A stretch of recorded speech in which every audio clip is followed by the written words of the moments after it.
And the National Film Awards are one of the most prestigious honors in Indian cinema. They are presented every year by the Government of India to celebrate excellence in filmmaking. These awards recognize the best film performances and technical achievements across various languages and genres. Shah Rukh Khan's first national award has come out for the movie Jawan. This award is now being shared with Vikrant Massey for 12th Fail. It was the major highlight. Afterwards, Rani Mukherjee has bagged Best Actress Award for Mrs. Chatterjee vs. Norway movie that came recently. Now, the 71st National Film Awards celebrated the finest cinematic achievements of the year, showcasing a diverse range of talent and storytelling from across the nation. Take a look. So 2 awards we gave to Kerala Story. One is the best cinematography because in the cinematography it was done with great pure images. It was captured in a very realistic way, bringing to the screen the director's vision and the stark reality of what has happened. So we thought best cinematography was that for it. The second is best director, Sudeep Sen, for tackling this such a difficult subject. Bringing it out with a great sincerity and with authenticity in terms of what must have actually happened. So it's a story that needs all the research. And this again, unanimously we felt that the Kerala Story deserves the best director. And after getting the Best Actor award, Shah Rukh Khan, the King Khan of Bollywood, has thanked the National Film Award, the jury, and said he is overwhelmed by this award. Take a look. Namaskar and Adab. Needless to say, I am overwhelmed with gratitude, pride and humility. To be honoured with the National Award is a moment that I will cherish for a lifetime. Thank you so much to the jury, the chairman and to the INB Ministry and to everyone who thought I was worthy of this honour. I want to thank all my directors and writers, especially for the year 2023. So thank you, Raju sir, thank you, Sid, and especially thanks to Atlee sir and his team for giving me the opportunity in Jawan and trusting me to deliver and be worthy of this award. Atlee sir, this is like you say, mass. I want to thank my team and management which work tirelessly with me. They bear with me my eccentricities and impatience and give me their full attention and make me look much better than I am, like even now in this video. This award without their perseverance and love would not be possible at all. Thank you so much for everything you do. My wife and kids, who over the last few years give me so much more love and care, as if I'm the kid in the house and want only the best for me. They know my obsession with cinema takes me away from them, but they all bear it with a smile and allow me the time. So thank you very much for that. A national award is not just about achievement. It's a reminder that what I do matters. It tells me to keep going, keep working hard, keep creating, and keep serving cinema. In a world full of noise, to be heard, truly heard, is a blessing. And I promise to use this recognition not as a finish line, but as fuel to continue striving, learning, and giving back. ये award मेरे लिए एक reminder है कि acting सिर्फ काम नहीं है, एक जिम्मेदारी है, स्क्रीन पर सच दिखाने की जिम्मेदारी। और सबके प्यार का मैं बहुत बहुत आभारी हूँ और भारत सरकार का इस सम्मान के लिए बहुत बहुत शुक्रिया। And then lastly to my fans, thank you for all the cheers and all the tears and really thank you for pausing your scrolling while watching my work. This award is for you, as each award is. And yeah, I would love to spread my arms for you and share my love, but I'm a bit indisposed. But don't worry, just keep the popcorn ready. I'll be back in theatres and soon on the screen. So till then, just with one hand. Ready. A special court in Bengaluru convicted former JDS MP Prajwal Revana in a rape case. This is one of the 4 rape cases registered against him in Hassan district. The punishment for the crime is likely to be pronounced tomorrow. As per the prosecution, the victim worked as a maid at a farmhouse owned by the Revana family. It is claimed that from 2021, during the COVID-19 lockdown, Prajwal repeatedly raped the victim and filmed the assaults in different locations. He was under judicial custody since SIT had arrested him on May 30th. Prajwal Revana is notably the grandson of JDS Supremo and former Prime Minister Deve Gowda. Take a look at the reactions coming in. There was a gap of 4 years for lodging the FIR. She could not raise her voice in view of her poverty. After the sexual assault by the accused, she left the job, though she was suffering from poverty. And then at that time, they were not ready to leave her. That's why she kept her in that working place. That was recovered only during the course of investigation after forming the SIT. This is the message I can say today. It is sent by the MLA MP court. The purpose of the establishing the court was this is the same thing. Whatever may be the impression in the mind of the people, big people, but this is the strongest message for the lawmakers. Conviction proves all the allegations made by the victims from Hassan, and I think it is time that the JDS leaders and the BJP leaders come out and answer the questions that the people have been asking for long. While you endorse his parliamentary candidature, Modi ji comes and campaigns for him. You have the entire Gowda family rallying around him, saying he is innocent. And I think these answers should be given by them rather than Congress. And now to controversy around Telangana Chief Minister Revant Reddy, whose comments that he feels like slapping young journalists who he claims have no respect for senior journalists has sparked a major row. Now Revant Reddy's comments were made, and I quote, "Young journalists don't even know how to respect their seniors. They don't even have the basic courtesy to stand up for the senior journalists when they enter the room." That's when he said that I feel like slapping them. But this is not the first time that the Telangana Chief Minister has done so. In fact, in the past as well, he said that I feel like to strip and beat these journalists who are fake journalists as per the Telangana Chief Minister. Now, these fake journalists are the YouTube journalists as per the Telangana Chief Minister who do not even respect elders. Now, after this, it was the firestorm that attracted. The political storm erupted when the BJP latched on to the statement and said that this is what Congress and Congress's emergency mindset comes from. They trample freedom of speech and are against media and its rights. And hence, this is how the Congress party, which talks about Mohabbat ki dukaan, becomes Nafrat ki dukaan. Take a look at the reactions coming in. నాకైతే అప్పుడప్పుడు అనిపిస్తుంది దిగిపోయి పల్ల చెంపలు వలగొట్టాలని. కానీ పరిస్థితులు హోదా అడ్డం వస్తుంటాయి.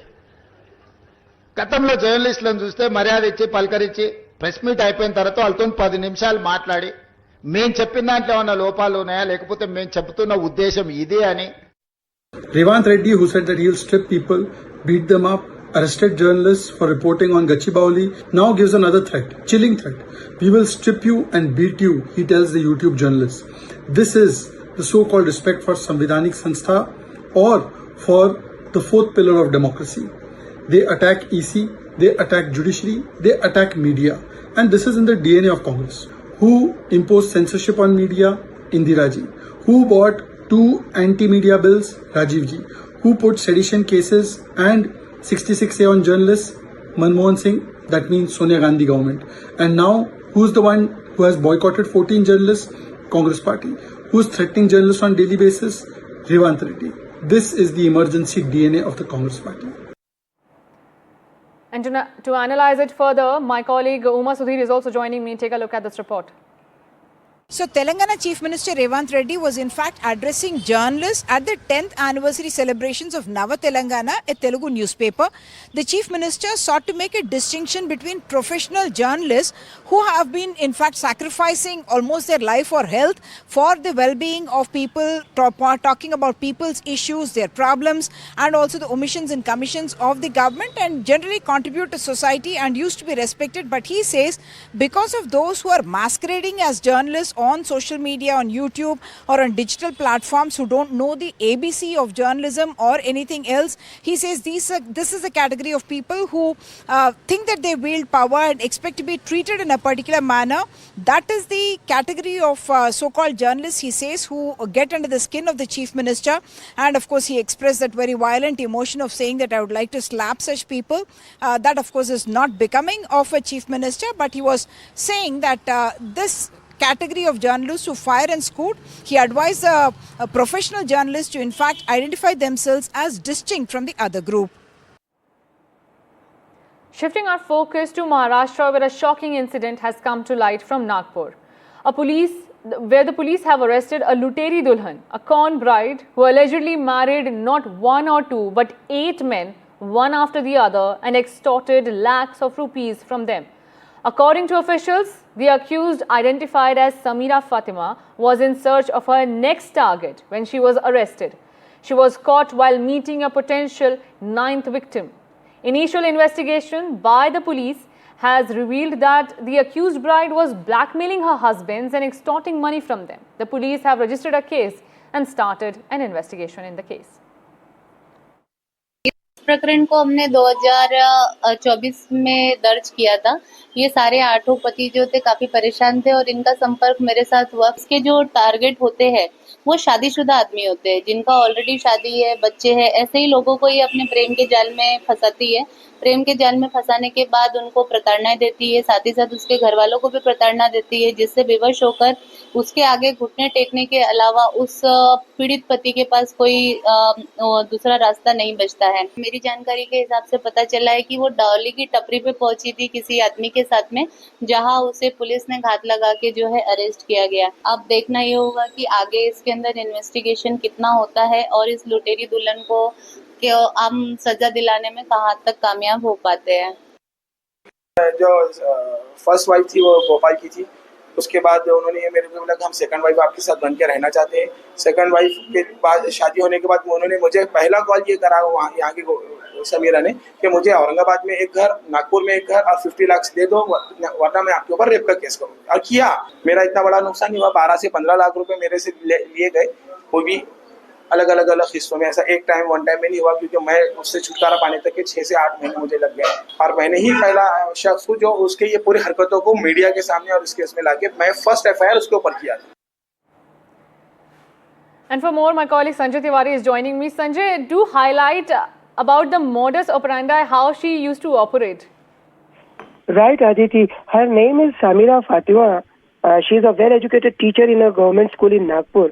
As you asked me, the modus operandi is quite simple. She identifies wealthy married Muslim men, sends them friend requests, then befriends them on social media, shares her feelings, shows them as if she has fallen in love with the man, and then makes video calls to them telling a sad story about herself, saying that she is a divorcee with her son and all. And then she seeks their support and patronage via marriage. And the nikah marriage is secretly solemnized at her residence. Pictures and videos are recorded. And then a few months later, and many more video recordings later, she begins quarreling with the man, threatening to lodge a police complaint of marital rape and violence. And she also threatens to inform the man's first wife and family members, and also threatens to leak the recordings to them. And thus, she begins to extort money from them in lakhs. And first police complaint was lodged against her for blackmail, false complaint and extortion. And about 18 months later, last month, in all, 8 men have lodged similar FIRs against her. It is believed that she may have married and blackmailed many more men in the last 15 years. And she appears to have a lethal combination of support by some legal advocates, legal counsels, some local goons and religious preachers as well. And she extorts money from the wealthy victims who naturally want to buy peace and dignity.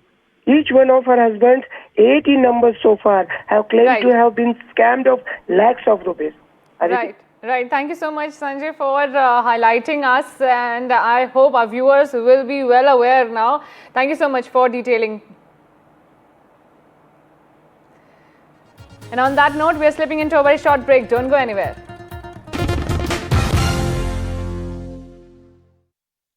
Nitesh Srivastava ji सिर्फ 35 साल की उम्र में अचानक एक बीमारी से चले गए। उनकी टर्म लाइफ इंश्योरेंस के पैसे बच्चों की पढ़ाई और घर खर्च में काम आ सकते हैं। पॉलिसी बाजार ने क्लेम के वक्त फैमिली का पूरा साथ दिया। पॉलिसी बाजार पे 2 करोड़ का टर्म लाइफ इंश्योरेंस सिर्फ 700 रुपए महीने से शुरू। Why is that on your car? He owned it. What's the bet? You lose, you wear the L.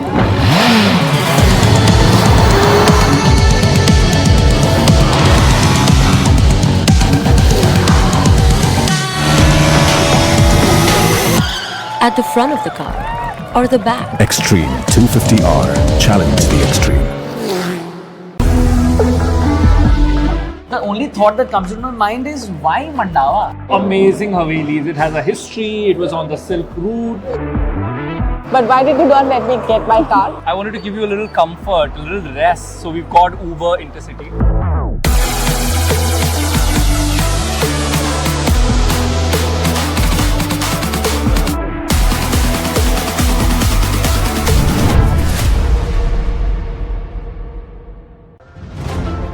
What does it take to spark real, lasting change?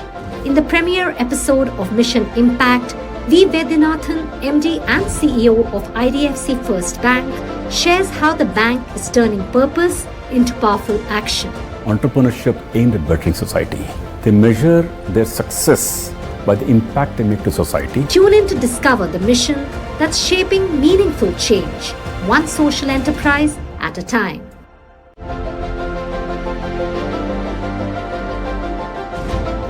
However, in women, they lose calcium more compared to men. So, women need it as they grow older. Because of the hormone estrogen, I think it is also required in your muscle strength as well. A lot of your movements does require calcium, use of calcium. So, intake of calcium is not just for your bones, but for your good muscle strength as well.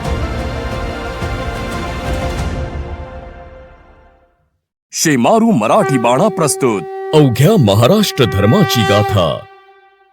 अलाख Niranjan Adesh.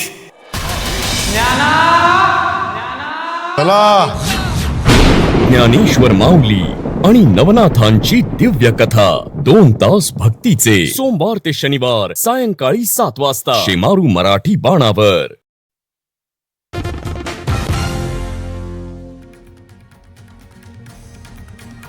An unruly passenger hit a co-traveller who had a panic attack on an Indigo Mumbai-Kolkata flight this Friday.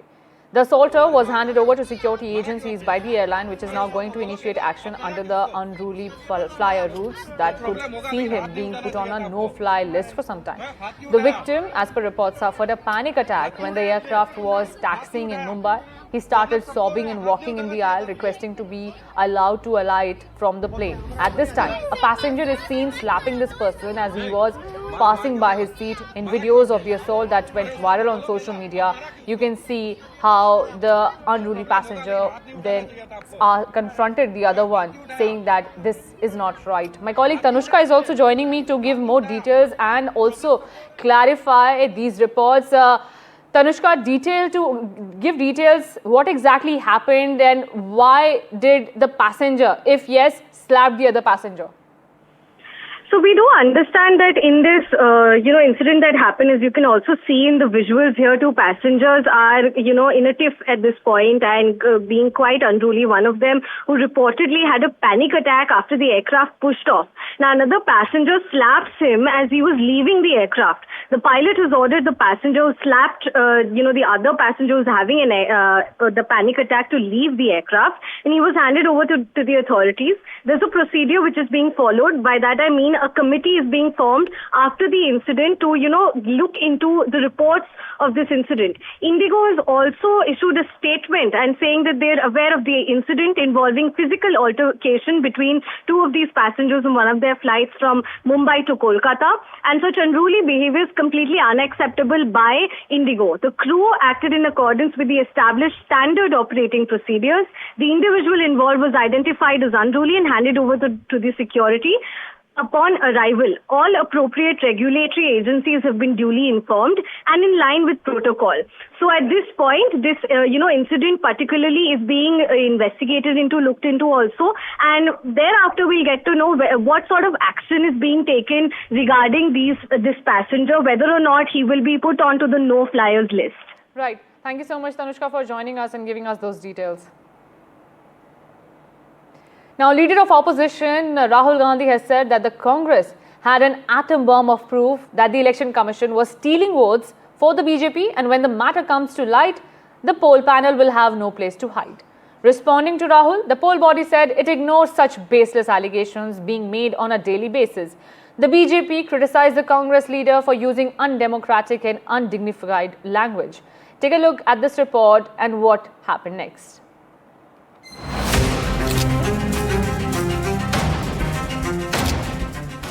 It's Election Commission versus Rahul Gandhi, and the gloves are off.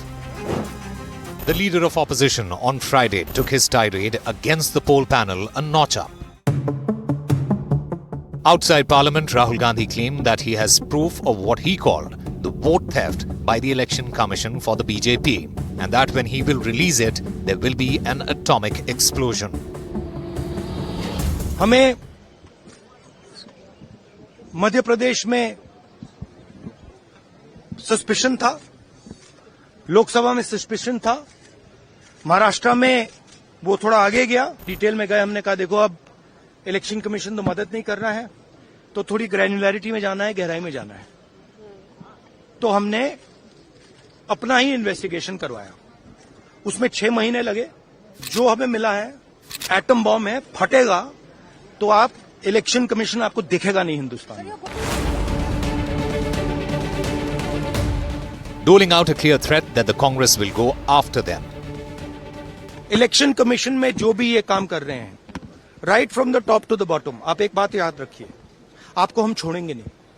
कुछ भी हो जाए हम छोड़ेंगे नहीं आपको, क्योंकि आप हिंदुस्तान के खिलाफ काम कर रहे हो। ये ट्रीजन है और कम, इससे कम नहीं है। आप कहीं भी हो, रिटायर्ड हो, कुछ भी हो, ठीक है, हम आपको ढूंढ के निकालेंगे। The government hit back, saying that Rahul Gandhi is attacking the democracy. Rahul Gandhi जिस तरीके से भारत विरोधी भाषा बोलते हैं, उसका विरोध ऑपोजिशन पार्टी भी कर रहे हैं।